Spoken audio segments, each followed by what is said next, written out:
Vamos a orar juntos. Dios nuestro Padre Santo y misericordioso que nos ama, te damos gracias porque tuviste compasión de nosotros, que nos alejábamos de Dios y caminábamos en pecado. Para salvarnos, el Hijo unigénito de Dios se convirtió en rescate por el pecado. A través de tu preciosa sangre derramada en la cruz, lavaste nuestros pecados para siempre, y nos salvaste sin obras, y nos tuviste por tus hijos, y nos diste la gloria esperanza de entrar en el reino eterno de Dios. También gracias en este tiempo, nosotros que hemos sido redimidos por la preciosa sangre del Señor, estamos reunidos ante el Señor y alabando tu gran gracia y amor, aprendiendo la palabra juntos y compartiendo en el rebaño santo con el Señor. En este momento también creemos que el Señor está en medio de nosotros. Mira a cada uno de nosotros y sujeta a cada uno de nosotros más con la mano misericordiosa de Dios.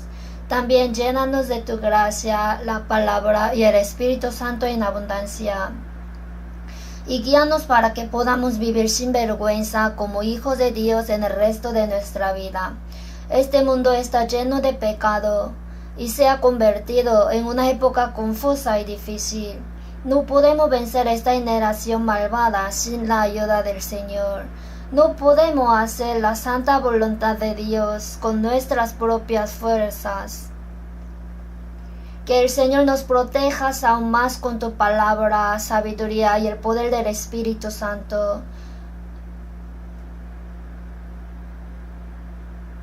Oramos fervientemente para que mientras vivimos en esta tierra, el Señor esté con nosotros y nos ayudes para que podamos mostrar adecuadamente el amor de Cristo y la luz gloriosa de Dios como hijos de Dios. Agarra con tu palabra amor y el poder del Espíritu Santo a todos los hermanos y hermanas de nuestras iglesias que están en Corea y los hermanos que guardan la fe y predican el Evangelio en medio de las dificultades por todo el mundo, para que puedan testificar el Evangelio del Señor valientemente y que guíen a muchas almas al Señor para que sean salvas, así para cumplir la operación de Dios. Si hay alguien entre nosotros que aún no se ha dado cuenta verdaderamente del amor de Dios, por favor abre su corazón y guíalo, ayúdalo para que pueda estar ante la gloria del Señor cuando venga pronto. El Señor que nos da las palabras que necesitamos en el momento adecuado y nos enseña el camino que debemos caminar. Enséñanos más la palabra del Señor que quiere revelarnos tu santa voluntad y cómo debemos hacer las cosas en este tiempo.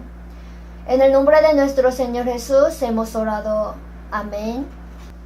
Hebreos capítulo 10, versículo 37.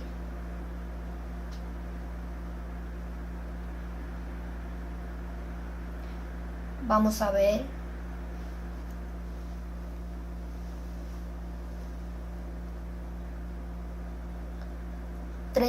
Leamos juntos.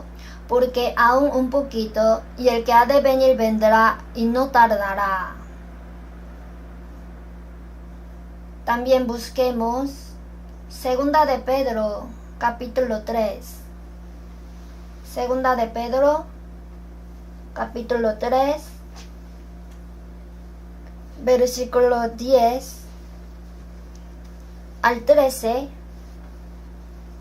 Segunda de Pedro 3, 10 al 13. Pero el día del Señor vendrá como ladrón en la noche, en el cual los cielos pasarán con grande estruendo, y los elementos ardiendo serán deshechos, la tierra y las obras que en ella hay serán quemadas. Puesto que todas estas cosas han de ser deshechas, ¿cómo no debéis vosotros andar en santa y piadosa manera de vivir? Esperando y apresurándoos para la venida del día de Dios, en el cual los cielos encendiéndose serán deshechos, y los elementos siendo quemados se fundirán. Pero nosotros esperamos según sus promesas, cielos nuevos y tierra nueva, en los cuales mora la justicia. Hasta ahí.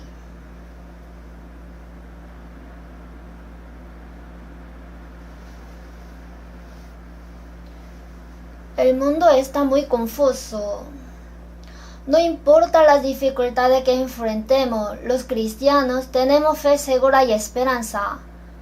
Aunque el mundo se vuelve más difícil, deberíamos acercarnos más al Señor, orar más, vivir con fe y anhelando al Señor deberíamos, ¿no?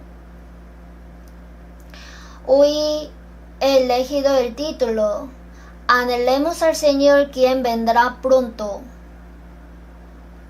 Anhelemos al Señor, que vendrá pronto.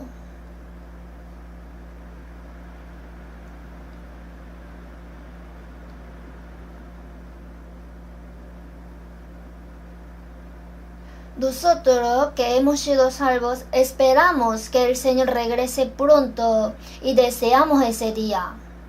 Sin embargo, en nuestra época, podemos creer verdaderamente que vivimos en una época en la que podemos encontrarnos con el Señor vivos.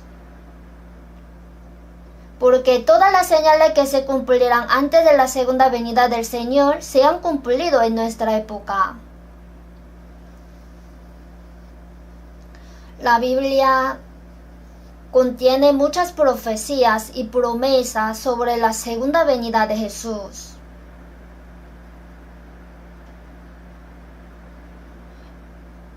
En el Antiguo Testamento hay muchas profecías sobre la primera venida de Jesucristo.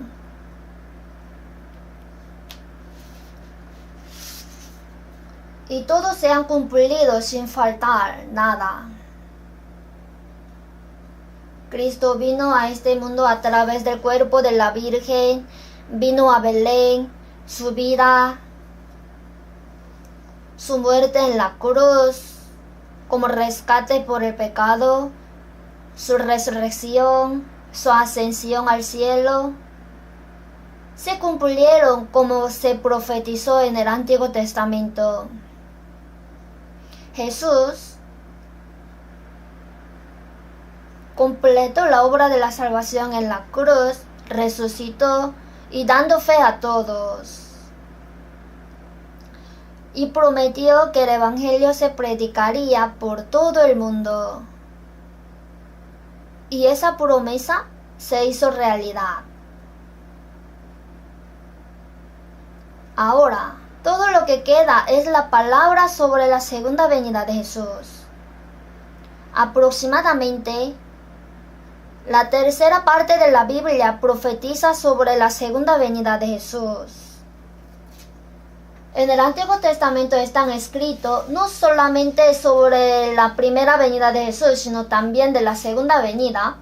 Los apóstoles, profetas y Jesús mismo hablaron de la segunda venida de Jesús. Y sin faltar nada, se cumplirá todo.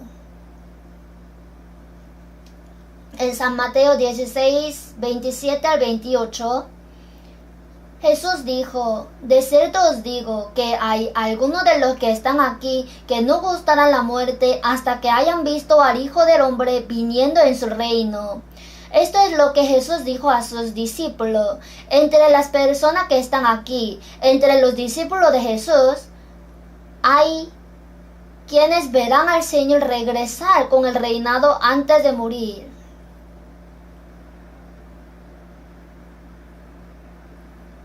Pero ha pasado mucho tiempo desde que los discípulos de Jesús fueron delante del Señor. Entonces, ¿qué pasó con lo que dijo Jesús? Después de decir eso, apenas una semana después, en San Mateo 17, versículo 1 al 3, Jesús tomó a Pedro, a Jacobo y a Juan su hermano y los llevó aparte a un monte alto y se transfiguró delante de ellos. Y resplandeció su rostro como el sol y sus vestidos se hicieron blancos como la luz. Y aquí les aparecieron Moisés y Elías hablando con él. Esto sale al comienzo de San Mateo 17. Los dos profetas de la época del Antiguo Testamento son Moisés y Elías. Moisés es el mayor profeta que sacó a los israelitas de Egipto y es el representante de la ley. Elías fue un hombre que caminó con Dios, predicó la palabra de Dios en los tiempos más difíciles y fue arrebatado vivo, montado en un carro de fuego.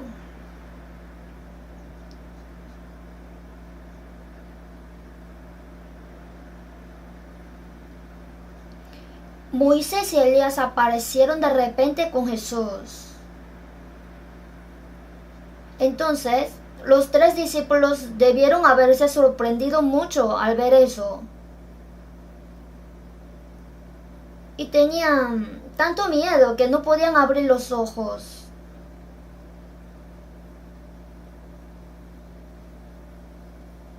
Pedro se quedó sin palabras y le dijo a Jesús: Señor, bueno es para nosotros que estemos aquí. Si quieres, hagamos aquí 3 enramadas, una para ti, otra para Moisés y otra para Elías. Quiero hacer 3 enramadas para quedarnos aquí.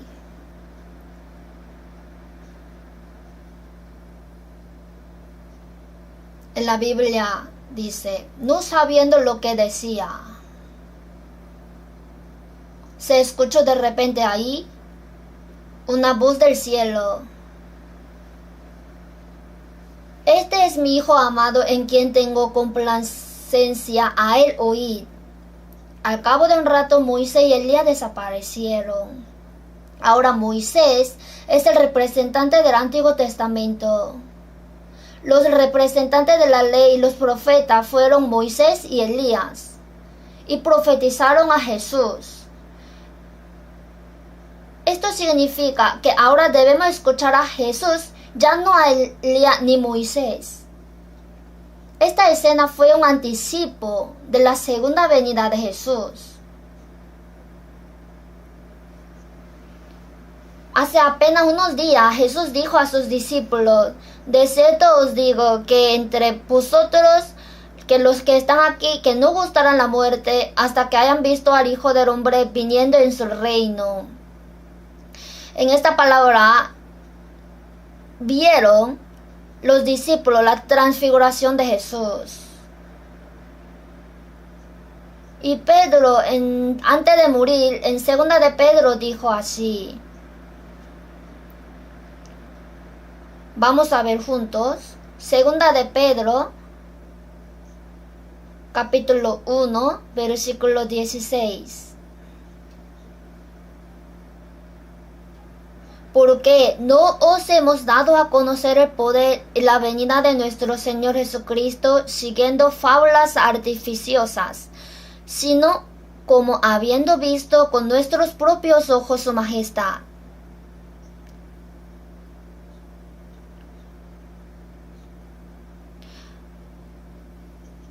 No os hemos dado a conocer siguiendo fábulas artificiosas, sino como habiendo visto con nuestros propios ojos su majestad.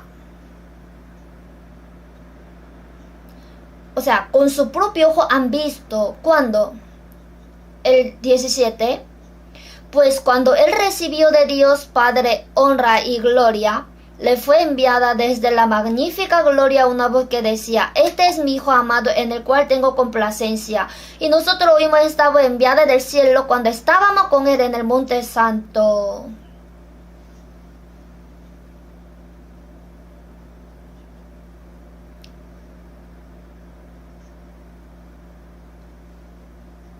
En San Mateo 17, cuando los discípulos y Jesús subieron a un monte alto y se transfiguraron, ¿no? Que ellos han visto la segunda venida, la escena de la segunda venida de Jesús. A veces en la Biblia hay cosas que muestran de antemano lo que Dios hará. Es como mostrar un tráiler de una película. Entonces los discípulos dijeron que habían visto personalmente la segunda venida de Jesús. Y la razón por la que aparecieron Moisés y Elías es porque Moisés era un hombre que no solo creía en Dios, sino que también salvó a los israelitas. Pero él murió en el monte Nebo, no pudiendo entrar a la tierra de Canaán. Elías subió vivo, predicando la palabra de Dios y caminando con Dios. Estas dos personas son los dos tipos de personas que saludarán a Jesús cuando venga. Dos tipos. Un tipo es gente que muere como Moisés y saldrá delante del Señor. Y el otro tipo es la gente que no muere sino que vive, será transformada y arrebatada como Elías. Antes del diluvio se llevó a Enoc vivo. Este es también un modelo de cómo el Señor tomará a los cristianos vivos y no muertos antes de que Dios juzgue este mundo.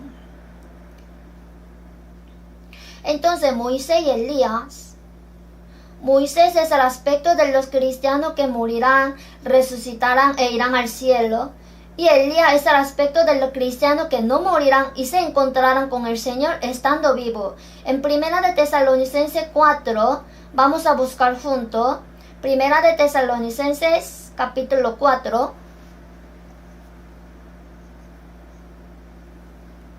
Versículo 16.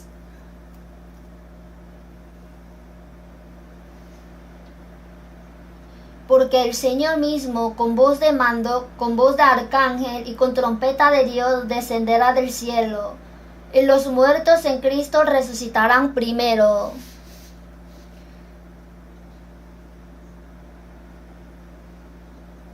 Luego nosotros los que vivimos, los que hayamos quedado, seremos arrebatados juntamente con ellos en las nubes para recibir al Señor en el aire, y así estaremos siempre con el Señor. Esto es lo que Jesús dijo de antemano sobre el escenario de su segunda venida. El Señor mismo con voz de mando descenderá del cielo. El Señor fue crucificado como un pecador para perdonar los pecados de todas las personas del mundo. Sin embargo, cuando Él regrese, Él vendrá en aspecto glorioso. Nuestro Salvador, a quien este mundo ha despreciado, aparecerá de nuevo con gran gloria y majestad. El Señor mismo con voz de mando, con voz de arcángel y con trompeta de Dios. El Señor descenderá del cielo en medio de la gloria. La escena de la segunda venida del Señor sería muy estupenda. Aparecerá con voz de mando, con voz de arcángel y con trompeta de Dios. En ese momento, los muertos en Cristo resucitarán primero. Las almas de los que han sido salvos y han muerto van delante del Señor. El cuerpo está en la tumba, pero también el cuerpo resucitará. En 1 Corintios capítulo 15, en un momento, en un abrir y cerrar de ojos, a la final trompeta, los muertos serán resucitados incorruptibles y nosotros seremos transformados. Los muertos serán resucitados incorruptibles y nosotros seremos transformados.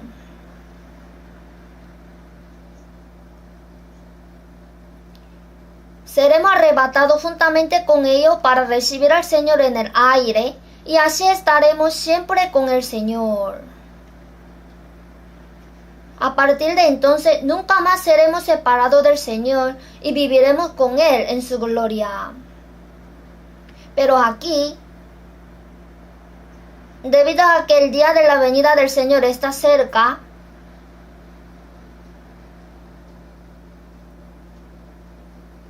podemos ser arrebatados y encontrarnos con el Señor sin morir como Elías o Enoc.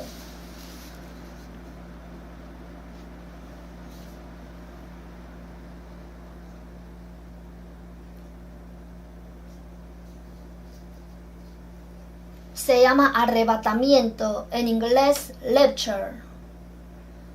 O sea, significa ser transformado repentinamente y recibiremos al Señor. De todo modo, es seguro que el día de la segunda venida del Señor está muy cerca. Porque aún un poquito, y el que ha de venir vendrá y no tardará. En Hebreos 10:37 dijo, aún un poquito. Desde nuestra perspectiva, la historia puede durar miles de años, pero desde la perspectiva de Dios es solo un momento. En Salmos 90, porque 1000 años delante de tus ojos son como el día de ayer, que pasó, y como una de las vigilias de la noche. Ante los ojos de Dios, 1000 años son como ayer, solo un momento. Pues expresó, aún un poquito. Porque aún un poquito, y al que ha de venir vendrá, y no tardará. Él no se demorará. Sin embargo,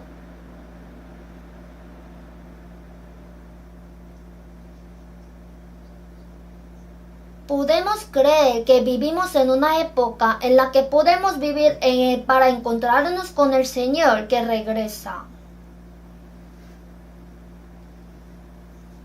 En 2 de Pedro 3:8, para con él, Señor, un día es como 1000 años y 1000 años como un día, sino que es paciente para con nosotros, no queriendo que ninguno perezca, sino que todos procedan al arrepentimiento.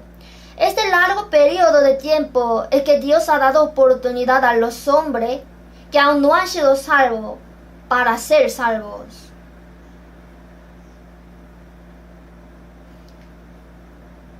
Y tener entendido que la paciencia de nuestro Señor es para salvación, dijo en 2 de Pedro 3. Ahora también está esperando pacientemente, pero esta larga espera de repente va a terminar. Cuando el plazo expira, también va a terminar.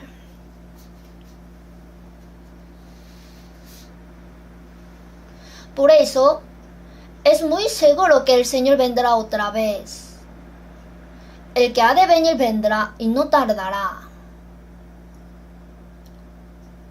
Hay innumerables profecías que dicen que el Señor regresará. Y aproximadamente una tercera parte de todas las profecías de la Biblia hablan de eso, tanto en el Antiguo Testamento como en el Nuevo Testamento. Sin embargo, hay señales que se cumplirán antes de su segunda venida. En San Mateo 24,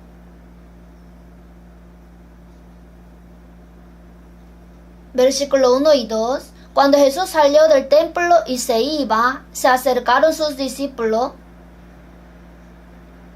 Dijeron, ¿cuándo serán estas cosas y qué señal habrá de tu venida y del fin del siglo? Cuando Jesús estaba en el monte de los Olivos con sus discípulos, le preguntaron en silencio. Es muy importante. ¿Cuándo será destruido Israel? Y también cuando el Señor regrese en el fin del mundo, porque el tiempo de la segunda venida del Señor sería el fin del mundo. ¿Qué señal habrá de tu venida? Si Jesús hubiera dicho, no hay, ya bastaría. Pero el Señor habló mucho sobre las señales que sucederán.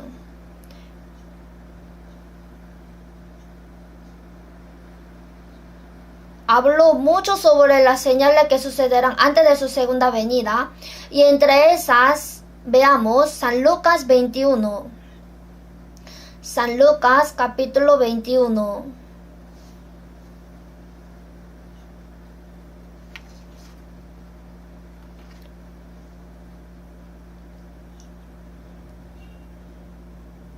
San Lucas capítulo 21, 10.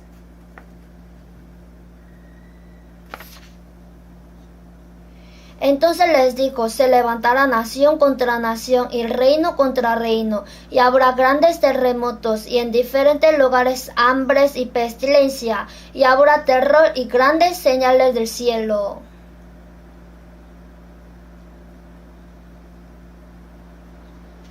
Ahora aquí el Señor simplemente dijo que las señales que se cumplirán antes de la segunda venida del Señor son que se levantará nación contra nación y reino contra reino.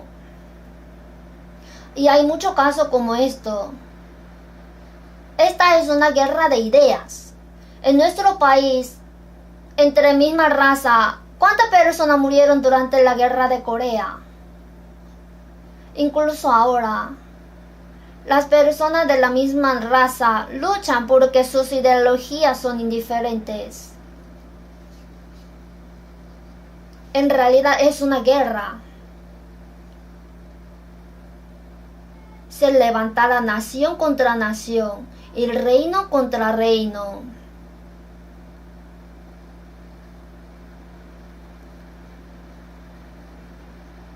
Cuando Jesús habló eso, hace unos 2000 años, no habrían existido armas nucleares ni guerras mundiales. Pero ahora, ciertamente, los países poderosos están armados con armas nucleares. Y si un arma nuclear explota en un lugar, explotará sucesivamente. Entonces, el mundo entero está involucrado en una guerra nuclear. Y se llama Tercera Guerra Mundial. Entonces los científicos dicen que si se estalla una guerra nuclear, todo el planeta se quemará en 30 minutos. No una, sino 100 veces se quemará. Actualmente, 8 países, incluso Corea del Norte, tienen armas nucleares.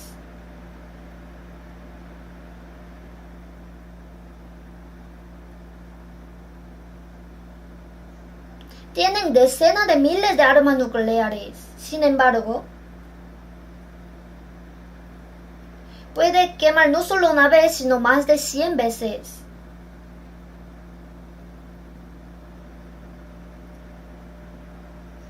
Si vemos el Apocalipsis 16, ahí sale la guerra en el Armagedón.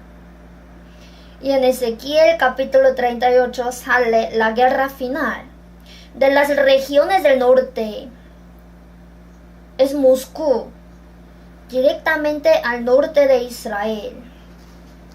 Yo iba a Moscú a evangelizar una vez al año durante varios años. Rusia,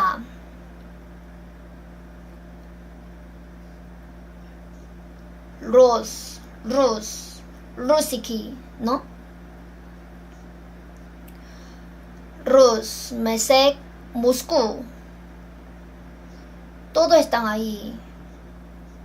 Y cuando Rusia ataque a Israel, hay países que pelean adelante. El país que primero va a atacar es ahora Irán. Anteriormente en la Biblia se llamaba Persia.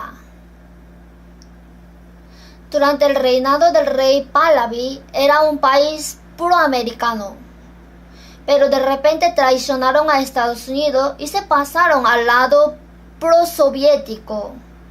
Actualmente Irán está preparando y desarrollando armas nucleares.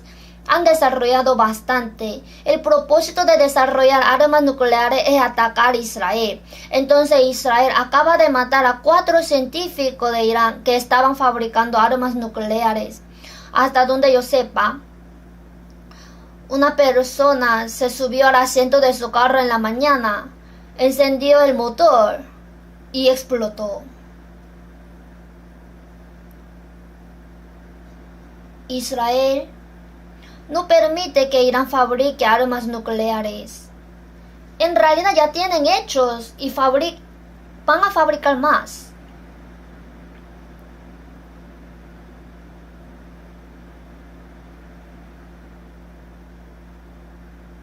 Irán será probablemente el líder, pero en la Biblia el nombre de Persia.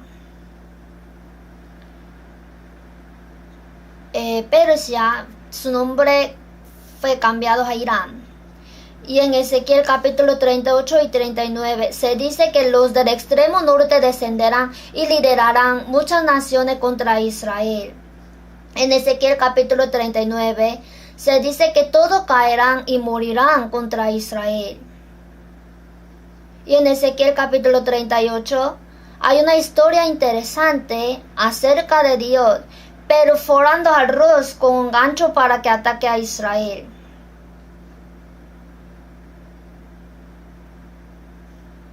Es el comunismo.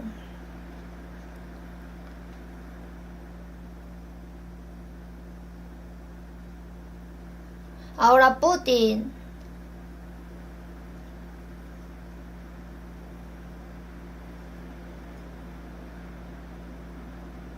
grita que ahora tiene muchas armas nucleares. De hecho, tiene más nucleares que Estados Unidos. Actualmente están en guerra con Ucrania y esta guerra terminaría algún día. Cuando todo termine, dicen que irán contra Israel. Putin está también loco. Mirándolo ahora, grita fuerte que responderá con armas nucleares a quienes lo amenacen. Así que ahora Rusia va a atacar a Israel acompañada de muchos países. Y en Zacarías capítulo 14 se dice que en Ezequiel capítulo 39 que caerán y morirán en el país de Israel. Cuando vayan a atacar a Israel y enviaré fuego sobre Magog y sobre los que moran con seguridad en las costas, y eso es América. Estados Unidos intervendrá en la guerra. Y no es una guerra para ver quién gana, sino es una guerra para juzgar al mundo. Esa guerra no está muy lejos.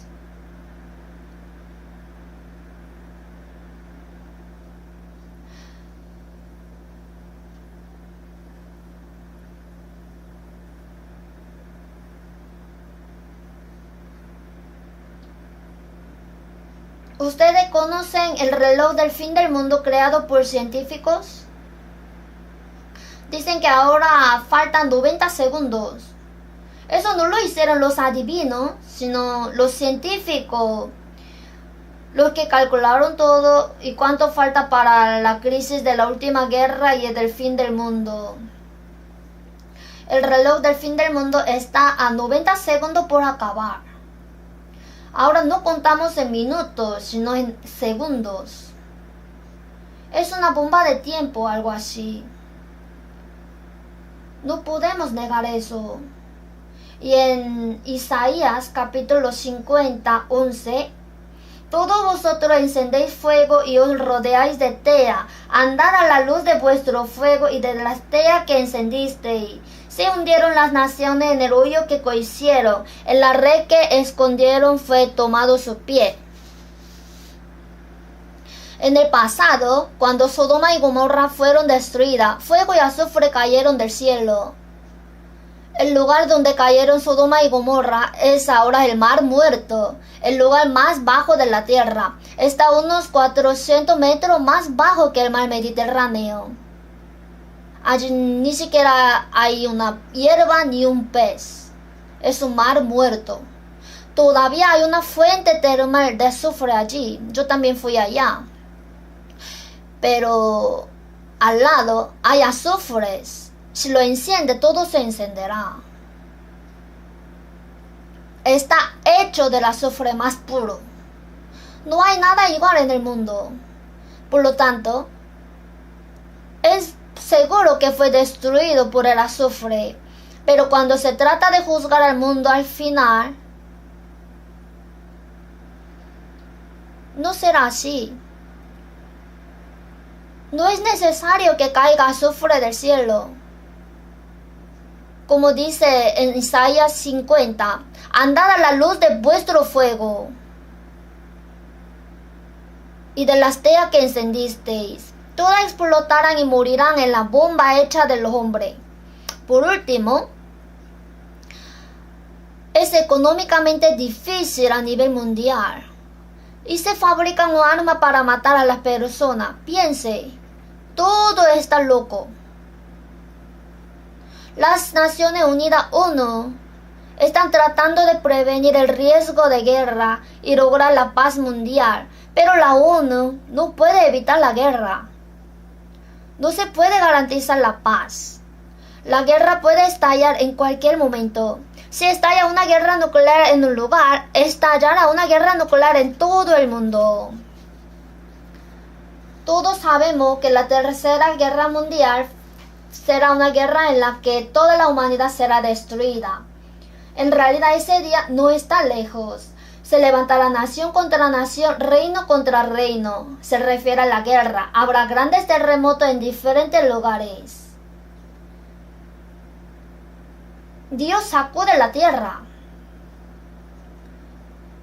Hubo un gran terremoto cuando Jesús murió en la cruz. Al mismo tiempo que Jesús cumplió la obra de la salvación, también se decidió el juicio. Entonces en Isaías capítulo 24, temblará la tierra como un ebrio y será removida como una choza. Una choza, como una hamaca que se mueve para que duerma. Así igual será removida.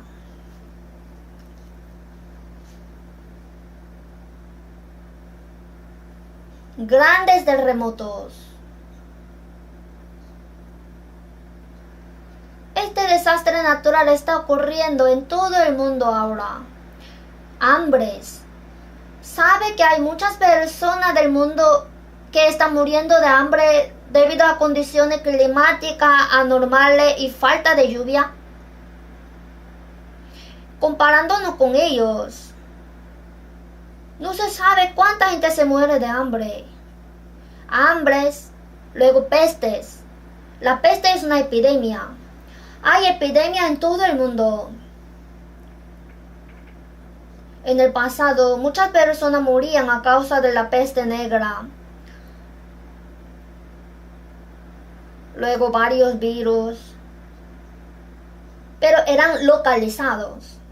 Terminaba en una región, pero esta vez el virus COVID-19 se extendió rápidamente por todo el mundo, ¿verdad? Afortunadamente las cosas se han calmado un poco, pero no se puede garantizar. Se dice que en el futuro puede producirse una epidemia más aterradora. Por eso habrá grandes terremotos, hambres y peste en diferentes lugares.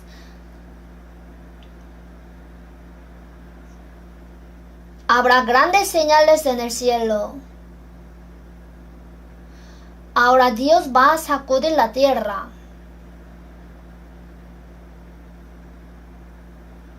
Porque Dios ya no permitirá que el hombre viva en este mundo.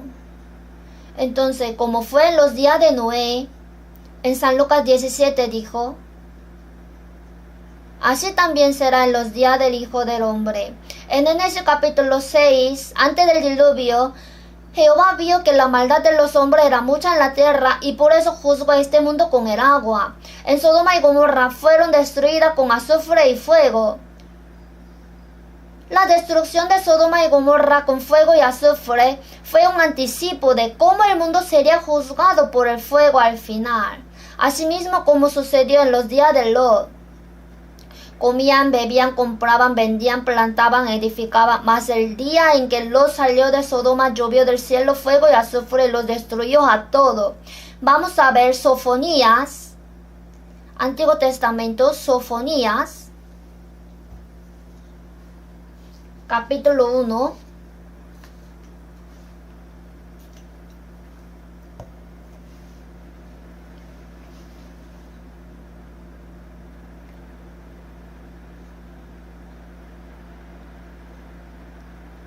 Sofonías capítulo 1 versículo 2 y 3 leo: destruiré por completo todas las cosas de sobre la faz de la tierra, dice Jehová.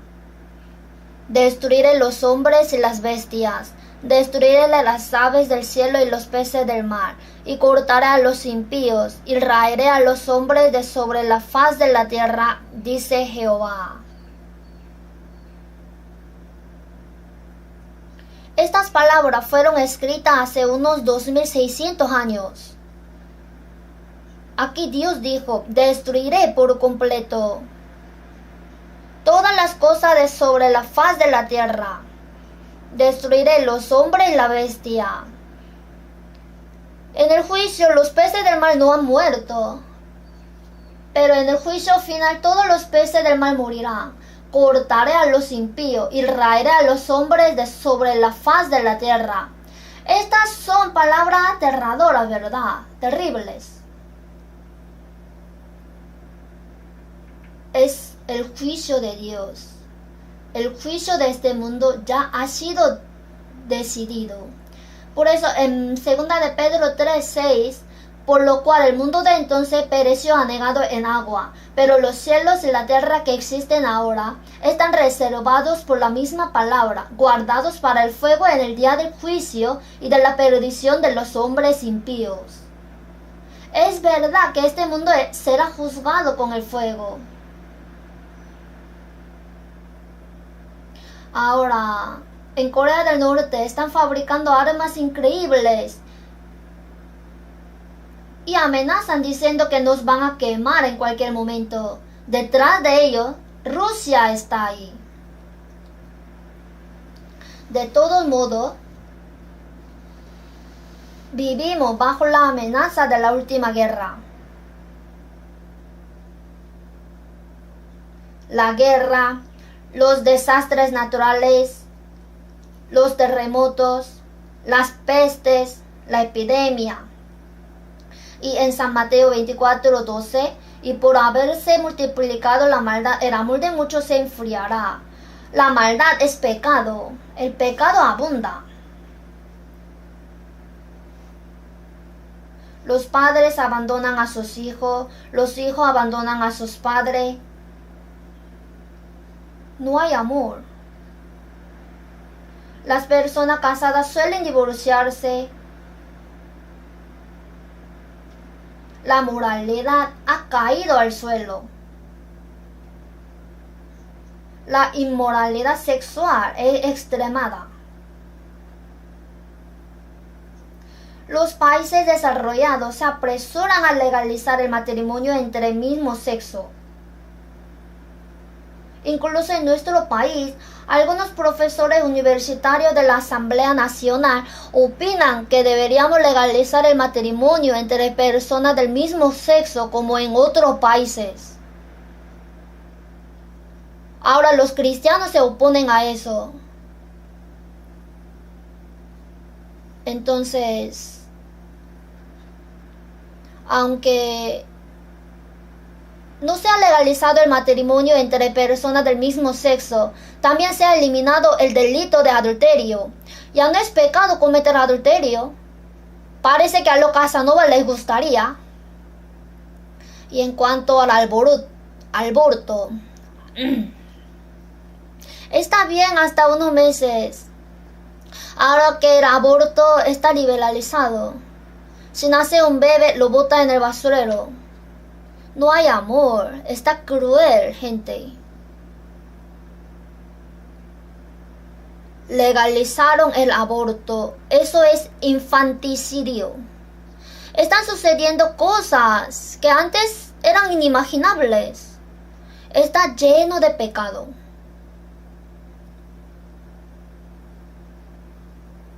Y en San Mateo 24:14, y será predicado este evangelio del reino en todo el mundo para testimonio a todas las naciones, y entonces vendrá el fin. Cuando Jesús habló, los discípulos todavía no lo creían. La Biblia simplemente estaba escrita en hebreo y algunas partes fueron escritas en arameo. Después que Jesús habló, el Nuevo Testamento estaba escrito en griego y aún no había sido traducido a otros idiomas. Este evangelio del reino será predicado en todo el mundo como testimonio a todas las naciones. Para que sea predicado, la Biblia debe ser traducida, ¿verdad? ¿Sabe a cuánto idioma está traducida actualmente? Ahora se ha traducido a 3.686 dialectos. Hay miles de dialectos en todo el mundo y todas las palabras que se pueden traducir por escrito han sido traducidas hasta los confines de la tierra. Somos el país más oriental. Ha sido predicado hasta los confines de la tierra. Como dice la Biblia, el evangelio que comenzó en Jerusalén se extendió hasta los confines de la tierra. Todo fue transmitido a través de ondas de radio, transporte rápido y documentos.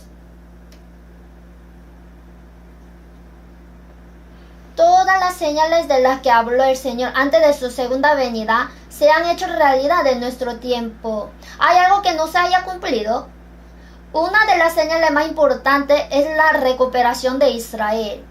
En San Mateo 24:32, de la higuera aprende la parábola. En San Mateo 21, Jesús maldijo una higuera infructuosa, estéril, porque ella se secó y murió. Un hombre llamado Russell escribió un libro titulado ¿Por qué no soy cristiano? Dijo, mi madre fue criada bajo una estricta educación cristiana por mi abuela, pero una de las razones por las que no soy cristiano es porque Jesús maldijo la higuera y la mató. La verdad es que Jesús es raro. Cuando se puso delante de la higuera y no vio ningún fruto, la golpeó con un hacha. Maldita sea la higuera, no lleve fruto. Él pensaba de esta manera. ¿Se enojó Jesús contra la higuera estéril por eso la mató? No, la higuera con solo hoja estéril se refiere a Israel. El árbol que simboliza a Israel es la higuera. En Jeremías, cuando los israelitas no obedecían la palabra de Dios, y como los higos malos, que de malo no se pueden comer. Así expresó. Entonces la higuera estéril que solo tiene hojas, aunque Israel tenía el nombre del pueblo de Dios, pero a pesar de que guardaron el día de reposo y las leyes, se alejaron de Dios y perdieron el amor de Dios. Enseñó que esos israelitas serían maldecidos. Sin embargo, no va a recibir la maldición para siempre. Porque la higuera que parecía seca y muerta durante el invierno, cuando ya su rama está tierna y brotan las hojas, cuando la higuera comienza a brotar hojas, se sabe que el verano está cerca. Así también vosotros, cuando veáis todas estas cosas, conoced que está cerca las puertas. El pueblo de Israel es el pueblo elegido de Dios. Fue destruido por Babilonia en el año 586 a.C. Debido a que quebrantaron la ley y estaban llenos de pecado, Dios tomó a Babilonia y quemó el templo que Salomón había construido. Y se lo llevaron a todo a Babilonia, dejando atrás solo los agricultores pobres. 70 años después regresaron, pero sigue siendo colonia de países poderosos como Babilonia, Persia, Grecia y Roma durante unos 600 años. Y en el año 70 después de Cristo, cuando Roma ocupaba a Israel, los judíos esperaban que Jesús conquistara Roma e independizara a Israel, pero no lo hizo. Así que crucificaron a Jesús y lo mataron, diciendo que este hombre no es el Mesías. Así, en el año 70 después de Cristo, el general romano Tito invadió con su ejército y mató sin piedad a 1.100.000 judíos. Quemaron el templo de Jerusalén. También quemaron el templo que fue construido por Zorobabel, que tardó 46 años en construirse.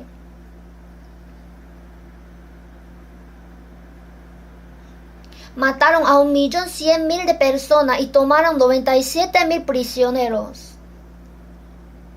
ellos fueron llevados a Roma y utilizados para construir el Coliseo. Y mucha gente murió. Eso es lo que ha sucedido históricamente. Y después de eso, no permitieron que los judíos vivieran en la tierra de Israel y lo expulsaron a todo el mundo. Durante 1900 años, ¿cuántas personas han muerto donde quiera que hayan viajado alrededor del mundo? Un pueblo que sufrió todo tipo de masacres. Judíos que ocultaron su identidad como judíos y vivieron escondidos en varios lugares para poder sobrevivir. Han pasado 2600 años desde que el país desapareció, porque el reino de Judá se cayó en el año 586 a.C. 1900 años después que fueron expulsados de la tierra, ¿quién lo llamaría país? Alguna vez existió un país llamado Israel de los judíos, un país que parece de mitología, parecía desaparecido. De repente se independizó el 14 de mayo de 1948. ¿En qué parte del mundo hay un país así? Imagínense, 2600 años desde que perdieron el país y 1900 años después que fueron expulsados de la tierra. ¿Y cómo pueden los judíos independizarse si eran tratados como desecho humano en todo el mundo y asesinados donde quiera que vayan?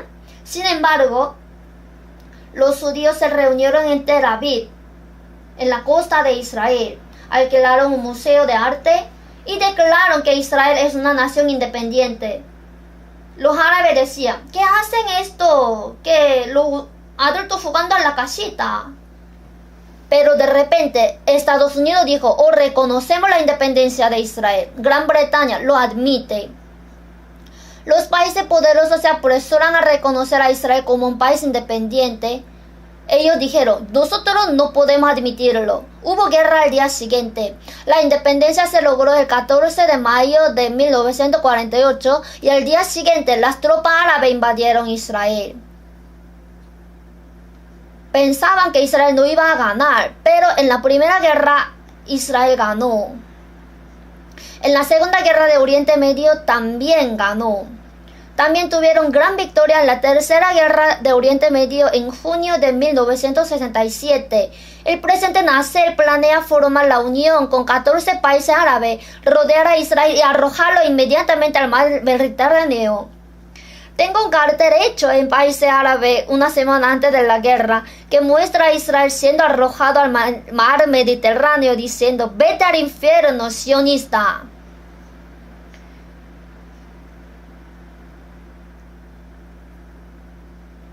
Pero Israel obtuvo una gran victoria en 6 días. Eran de 14 países con 120 millones de habitantes. Israel tenía en ese entonces 2,25 millones de habitantes. Lucharon 2,25 millones de judíos que vivían en la tierra de Israel contra 120 millones. E Israel ganó en 6 días. ¿Se imagina? Y en octubre de 1973, Israel obtuvo una gran victoria en la Cuarta Guerra de Oriente Medio. En ese momento casi estallaba una guerra nuclear, pero Israel volvió a ganar. A los países árabes parecía que sería destruido en un instante. Es un lugar pequeño con una pequeña población. Incluso durante la guerra de los 6 días, Israel tenía una superficie de tamaño como provincia Gangwon-do de Corea. Fue la tierra que tomaron durante la Primera y Segunda Guerra de Oriente Medio. Sin embargo, la fuerza árabe y musulmanes unieron fuerzas, no pudieron ganar. ¿Por qué? No hay nada parecido en la historia de la guerra mundial. ¿Por qué? Quien dispersó a los israelitas también fue Dios. Para dar ejemplo, no solo a Israel, sino al mundo entero, de cuán gran pecado es el rechazar a Cristo. Fueron esparcidos por todo el mundo y asesinados donde quiera que fueran durante 1900 años. Durante la Segunda Guerra Mundial, 6 millones de judíos en Europa fueron asesinados sin piedad. Durante la cruzada, los cruzados mataban a judíos. En cada pueblo por él pasaban diciendo, los judíos son los hijos del diablo que mataron a Jesús. Durante la peste negra, decían que los judíos mataron a la persona porque pusieron veneno en el pozo. Si pasaba algo, echaban culpa a los judíos y los mataban. Pero esa nación de repente se independizó. ¿Cómo ahora está? Israel logró una gran victoria en 4 guerras en Oriente Medio. La población de Israel está aumentando mucho más. Se dice que hay alrededor de 8 millones de judíos viviendo en la tierra de Israel. Hay alrededor de 6 millones de judíos viviendo en Estados Unidos y otros 6 millones están dispersos. Incluso si los reunimos a todos, no habrá ni siquiera 20 millones de personas. Será como una población de la capital de nuestro país. Pero están moviendo al mundo. Mire. ¿No es extraño? Lo que dice la Biblia es que aunque los israelitas fueron esparcidos y destruidos por su pecado de rechazar a Cristo, Dios los restauró para mostrar que Él no murió. A medida que los israelitas fueron esparcidos por todo el mundo y la tierra que Dios les dio se convirtió en un desierto, la gente del mundo dijo, oh, Dios de Israel ha muerto. Judíos, siendo el pueblo de Dios, ¿cómo puede ser? ¿Por qué la tierra que Dios dio a su pueblo originalmente era una tierra fértil que fluye leche y miel? ¿Y por qué se convirtió en un desierto? Aunque Israel pecó y fue destruido, para mostrar que Dios no murió y está vivo, restauró a Israel. Incluso hoy en día, muchos judíos todavía ignoran por completo que Jesús, a quien sus antepasados crucificaron y mataron, es el Cristo. Hoy en día, muchos judíos ni siquiera creen en Dios.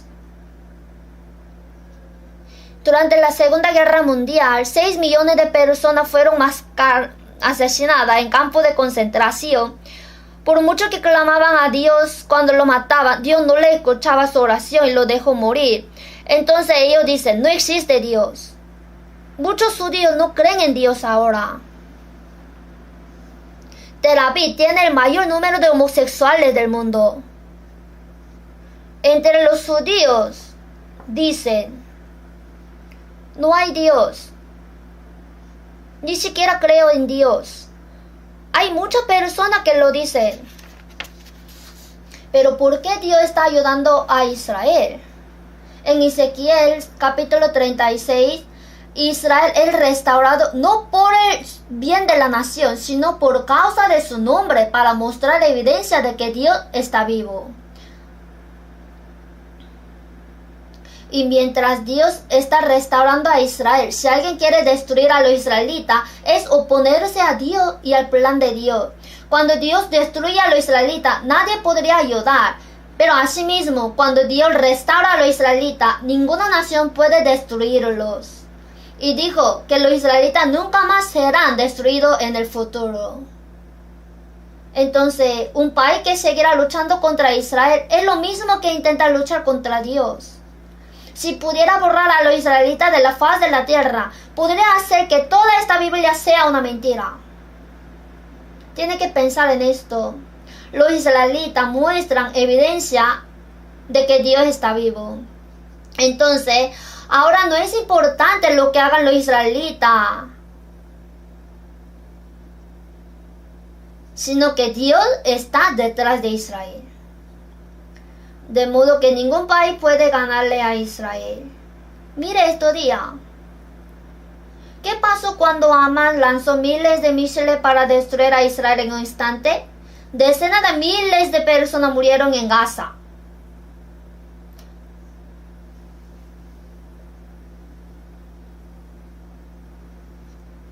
No solo Hamas,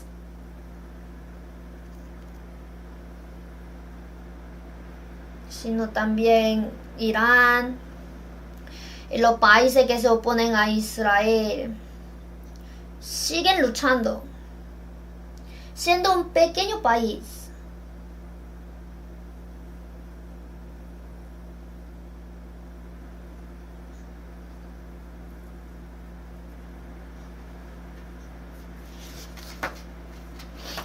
Así viven los israelitas en nuestro tiempo. ¿Qué significa la independencia y la recuperación de Israel? Es una señal segura de que el día de la segunda venida del Señor está muy cerca. Y en Isaías 28:22, Isaías dijo: porque destrucción ya determinada sobre toda la tierra he oído del Señor, Jehová de los ejércitos. Como había decidido juzgar con el agua en la época del diluvio, ahora Dios ha decidido quitarlo con fuego. Eso es todo.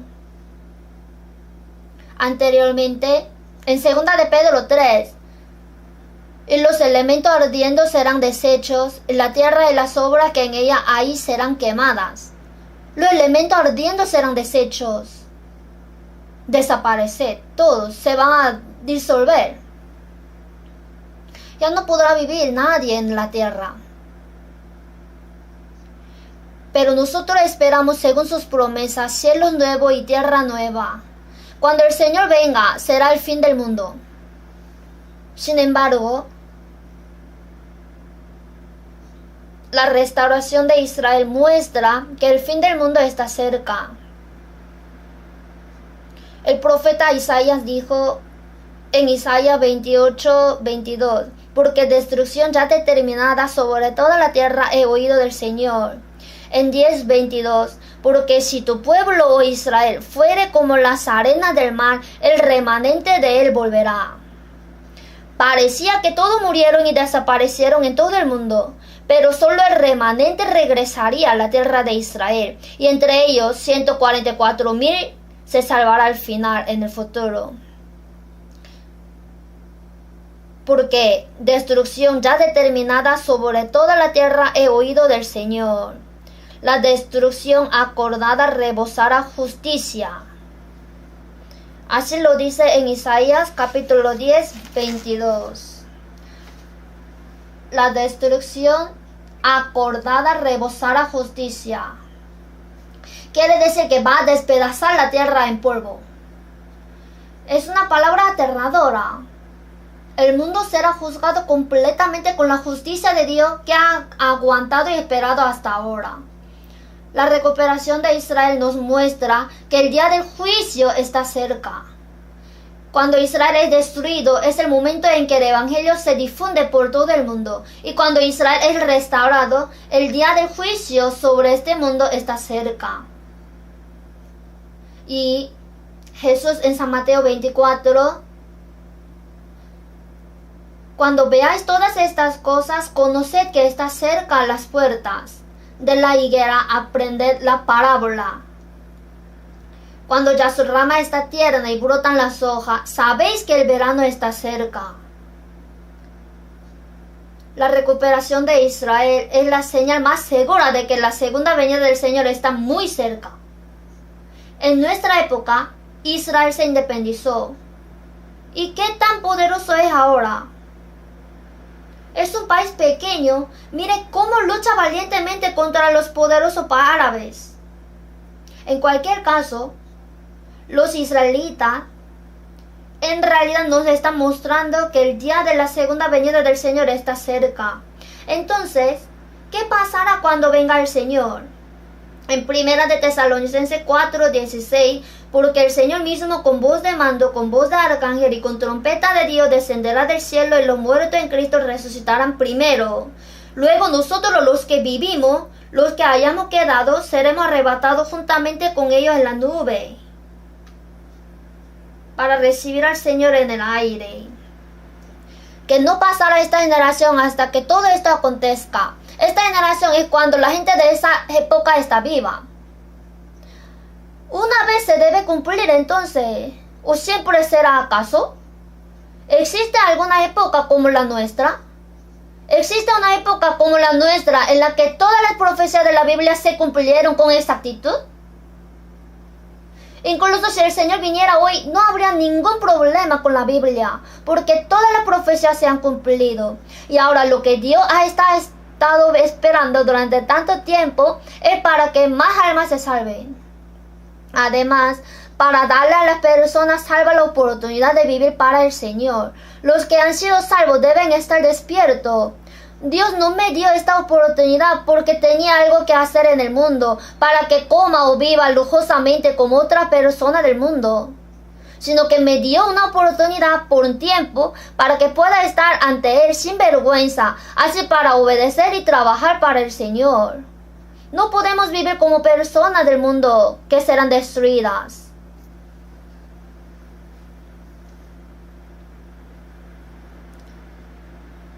Y Filipenses 3, vamos a buscar Filipenses 3, versículo 20.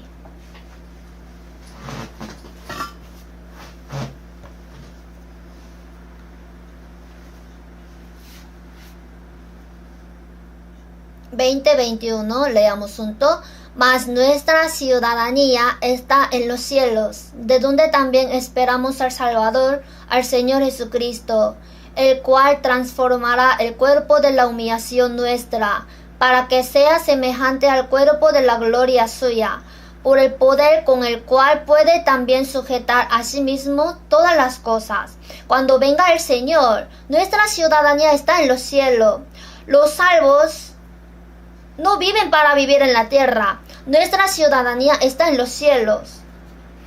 Tenemos doble nacionalidad.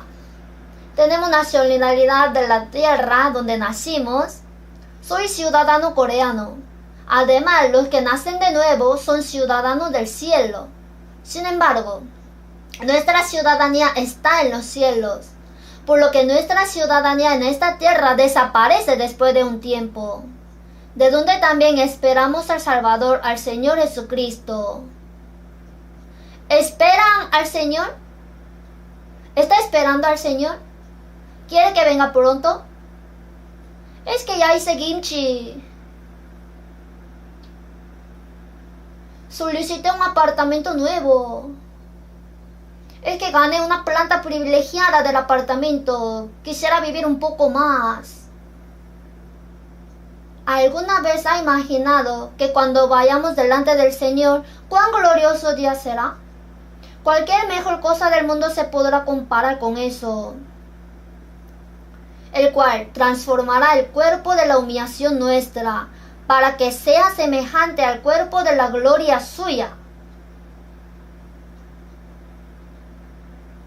El cuerpo de la humillación nuestra fácilmente se enferma, se cansa, y este cuerpo será transformado al cuerpo de la gloria del Señor.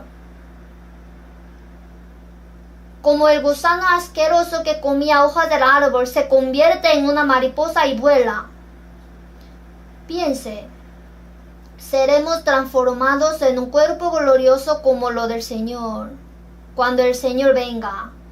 En Primera de Tesalonicenses capítulo 1, veamos, busquemos, Primera de Tesalonicenses capítulo 1,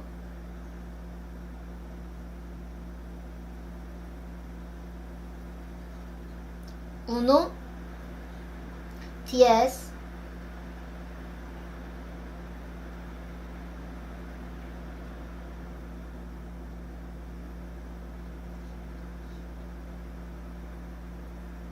leamos junto. Y esperar de los cielos a su Hijo.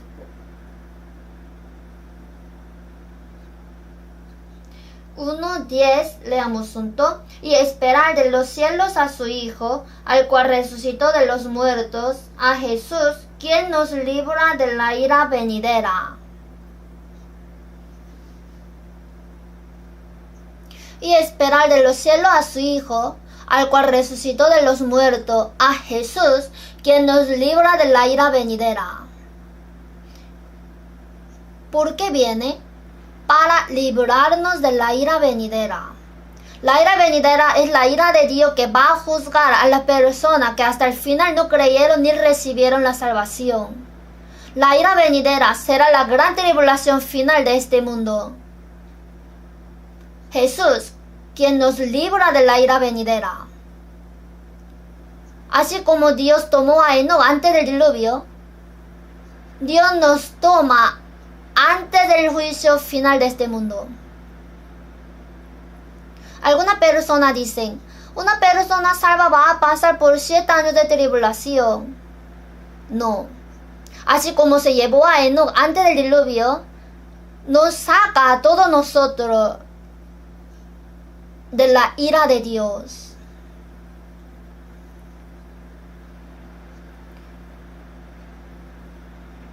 Entonces también creemos que seremos arrebatados antes de la tribulación. Quedan pocos días para que finalice este año. El Señor puede venir dentro de este año. Si no viene este año, vendrá el año que viene. No hay nada de malo si esperamos así. Todos los días me pregunto si mi Señor vendrá. Si yo veo una extraña nube en el cielo, espero. Jesús dijo a su tiempo vendrá otra vez. ¿Cuándo? ¿Cuándo Él vendrá? Realmente deseo que el Señor venga rápidamente, pero lo siento por aquellos que aún no han sido salvos. Por eso debemos hacer todo lo posible para predicar el Evangelio, aprovechando las oportunidades que nos dio. No nos queda mucha oportunidad para vivir para el Señor y predicar el Evangelio. En 2 de Tesalonicenses 2:1 dice que cuando el Señor venga, todos los santos se reunirán delante del Señor. Los santos de la era del Antiguo Testamento, los santos que fueron salvos y fueron al Señor en la época del Nuevo Testamento, y los santos que están vivos en esta tierra y serán transformados. Así, todos los salvos cuando venga el Señor, con los ángeles del cielo. Imagínense la escena. Va a ser espectacular. En el Apocalipsis 7:9, he aquí una gran multitud, la cual nadie podía contar, vestidos de ropas blancas y con palmas en las manos. Los santos que fueron salvos en ese momento se reunirán cuando venga el Señor. Así conoceremos a todos los santos que fueron antes, los santos de la época del Antiguo Testamento.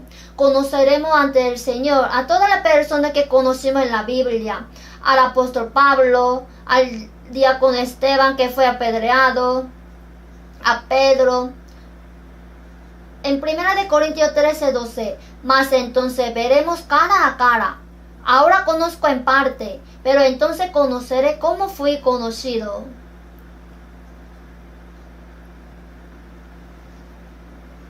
Cuando Jesús fue transformado en el monte de la transfiguración, Jesús dijo a sus discípulos, oye, este Moisés, este Elías del que habla de la Biblia. ¿Así le representó? No. ¿Y cómo Pedro reconoció? Nuestro conocimiento llegará a ser como lo del Señor. Nos encontraremos con todos los santos que fueron antes y nuestra familia que han sido salvas y han ido delante del Señor. Nos reconoceremos todo, que es genial. Y cuando el Señor venga, otra cosa que debemos saber es que habrá recompensa. Vamos a ver San Mateo 16.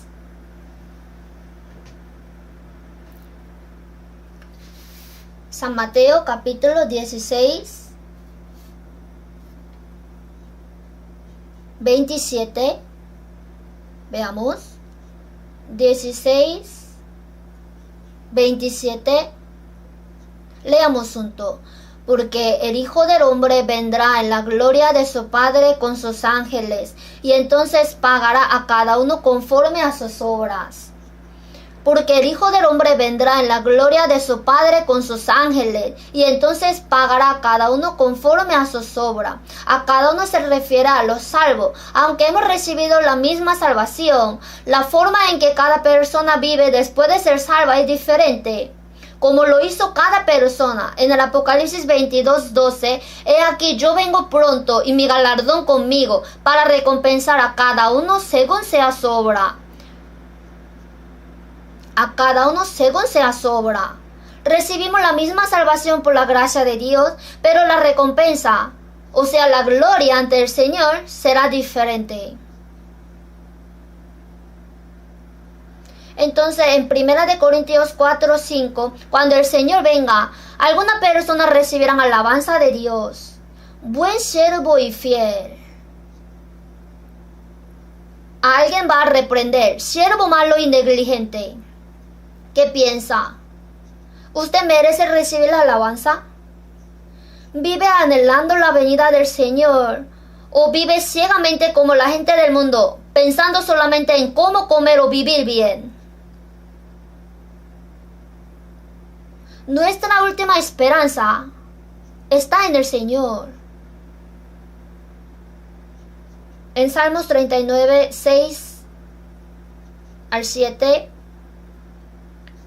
ciertamente el rey de Israel, David, dijo, ciertamente como una sombra es el hombre, ciertamente en vano se afana, amontona riqueza y no sabe quién la recogerá.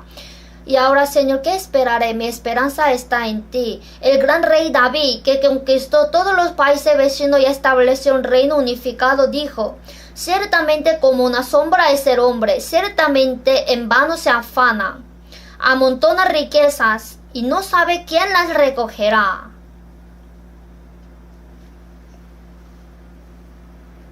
Y ahora, Señor, ¿qué esperaré? Mi esperanza está en ti.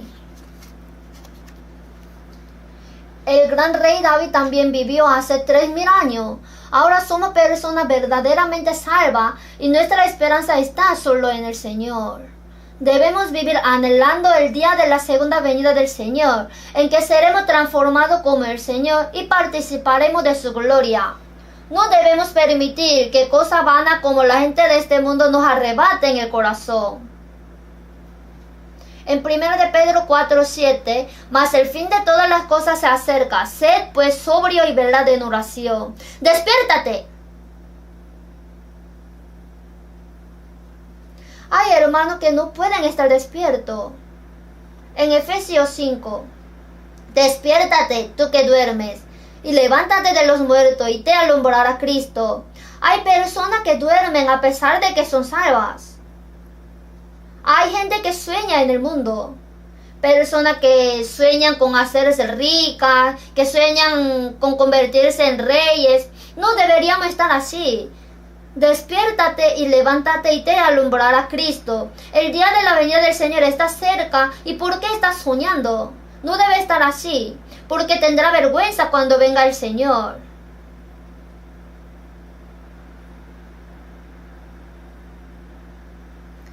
En San Juan 9:4,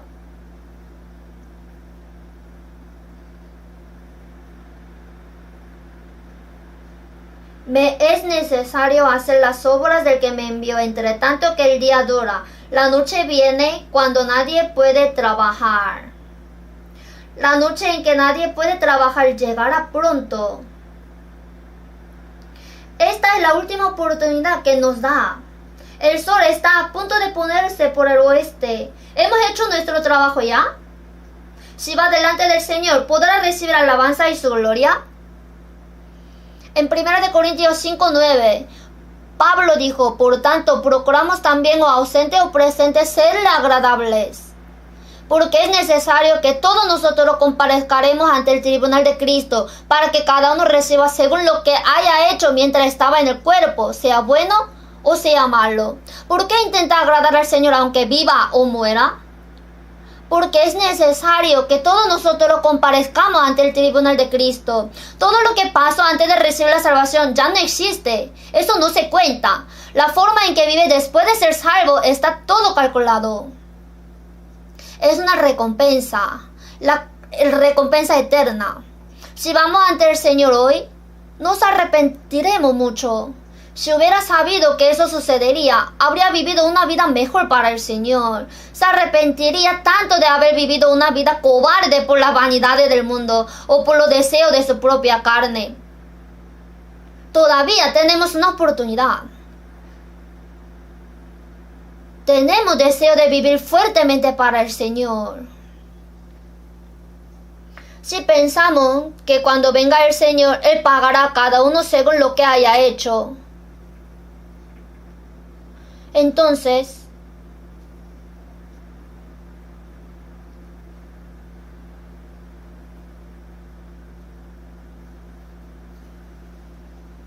en 1 Corintios capítulo 9, ¿no sabéis que los que corren en el estadio, todos a la verdad corren, pero uno solo se lleva el premio? Corred de tal manera que lo obtengáis. Los jugadores del equipo nacional olímpico ya ahora han sido seleccionados. Cuando van a los Juegos Olímpicos, algunas personas obtienen una medalla de oro, otras de plata, otras obtienen una medalla de bronce. Todos son diferentes. Cuando salen como jugadores es lo mismo, pero cuando regresan, algunos vienen con medalla de oro y de plata, así le dan la bienvenida, mientras que otros que no han ganado nada entrarán silenciosamente por la noche con vergüenza. Nosotros somos salvos. Nos fue dada la oportunidad de vivir para el Señor. ¿Es una broma? ¿Fue inventado? ¿No podemos vivir una vida digna para el Señor? Podemos estar seguros de que hemos vivido sin vergüenza desde el día en que fuimos salvos hasta ahora. Pero así debemos ser. Corred de tal manera que lo obtengáis.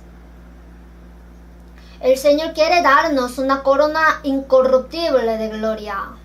Filipenses 3, 13 al 14. Hermano, yo mismo no pretendo haberlo ya alcanzado, pero una cosa hago, olvidando ciertamente lo que queda atrás y extendiéndome a lo que está delante. Prosigo a la meta, al premio del supremo llamamiento de Dios en Cristo Jesús. Debemos correr hacia nuestra recompensa como un corredor corre hacia la meta. En San Lucas, vamos a ver, San Lucas, capítulo 12, 35.